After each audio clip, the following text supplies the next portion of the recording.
Saudi আরবের বাদশাহ ফাইসাল, তার নামেই নামকরণ করা হয়েছে পাকিস্তানের ফাইসালাবাদ।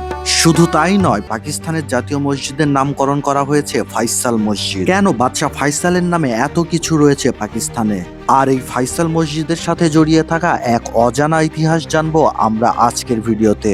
শুরুতেই জেনে আসা যাক বাদশাহ ফাইসাল সম্পর্কে। বাদশাহ ফাইসাল বিন আব্দুল আজিজ, তিনি ছিলেন সৌদি আরবের একমাত্র বাদশাহ যার কিনা মুসলিম উম্মার প্রতি ছিল অগাধ ভালোবাসা।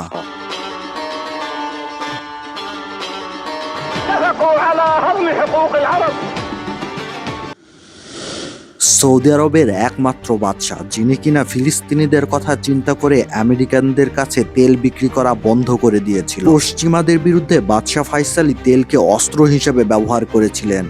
বাদশাহ ফাইসাল সিংহাসনে বসার পরের বছরই শুরু হয়েছিল ইন্ডিয়া পাকিস্তানের যুদ্ধ। তবে চলুন সেই যুদ্ধ সম্পর্কে একটু বিস্তারিত জেনে আসা যাক। 6 সেপ্টেম্বর 1965 ভারত পাকিস্তানের মূল ভূখণ্ডে প্রবেশ করে এবং লাহোরের দিকে অগ্রসর হয়। লাহোর ছিল পাকিস্তানের সংস্কৃতির কেন্দ্রবিন্দু। ভারতীয় সেনা প্রধান ঘোষণা দিয়েছিলেন, আগামীকাল সকালের চা খাবো লাহোরে। কিন্তু পাকিস্তান প্রতিরোধ গড়ে তোলে প্রবল বীরত্বে। ভারতীয় বাহিনীর লাহোর আক্রমণ প্রাথমিক সাফল্য পায়। তারা লাহোর বিমানবন্দরের কাছে পৌঁছে যায়। কিন্তু পাকিস্তানি সেনাবাহিনী লাহোরের আশেপাশে খালের ওপর নির্মিত 70টি সেতু বিস্ফোরণে উড়িয়ে দিয়ে ভারতীয় বাহিনীকে আটকে ফেলে। লাহোর অভিযানের জবাব হিসেবে পাকিস্তান ভারতের খেমখারান শহরে আক্রমণ চালায়। সেই প্রতিরোধের এক অবিচ্ছেদ্য অংশ হয়ে ওঠে ইস্ট বেঙ্গল রেজিমেন্টের বাঙালি সৈন্যরা। তৎকালীন মেজর জিয়ার নেতৃত্বে 466 জনের একটি ডিভিশন লাহোরের রক্ষায় অংশগ্রহণ করেন, যারা একসময় নন মার্শাল রেস বলে অবহেলিত ছিল। তারাই দাঁড়িয়ে যায় সামনে, বুক চিতিয়ে লড়াই করে পাকিস্তানের অস্তিত্ব রক্ষায়। জিয়াউর রহমান হিল আলী জুররাত পদক অর্জন করেন। তার ইউনিট পায় আরও 3টি সিতারাই জুররাত এবং 9টি তমঘাই জুররাত। পাকিস্তানের তৎকালীন প্রেসিডেন্ট আইয়ুব খান চেয়েছিলেন যুদ্ধ যেন কেবল কাশ্মীর ফ্রন্টেই সীমাবদ্ধ থাকে, কিন্তু বাস্তবে তা হয়নি। যুদ্ধ ছড়িয়ে পড়ে শিয়ালকোট, পাঞ্জাব, লাহোর সহ একাধিক ফ্রন্টে, যা পাকিস্তানের জন্য বিপদের কারণ হয়ে দাঁড়ায়। এই বিস্তৃত যুদ্ধে পাকিস্তান আর্থিকভাবে ক্ষতিগ্রস্ত হয় এবং সেনাবাহিনীর রসদ সরবরাহেও সংকটে পড়ে।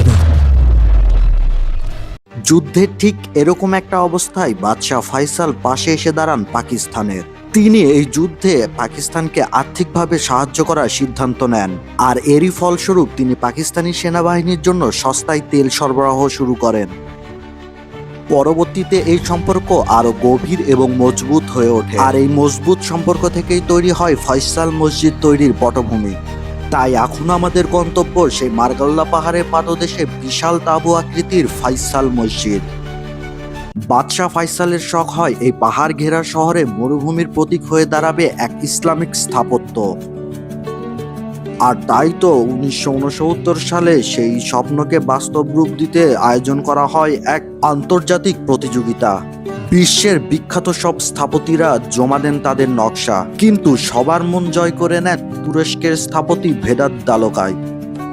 তার নকশা ছিল একেবারেই ভিন্ন রকম, গম্বুজ ছাড়া তাঁবুর মতো আকৃতি, যেটা ইসলামিক স্থাপত্যে তৈরি করবে এক নতুন ধারা।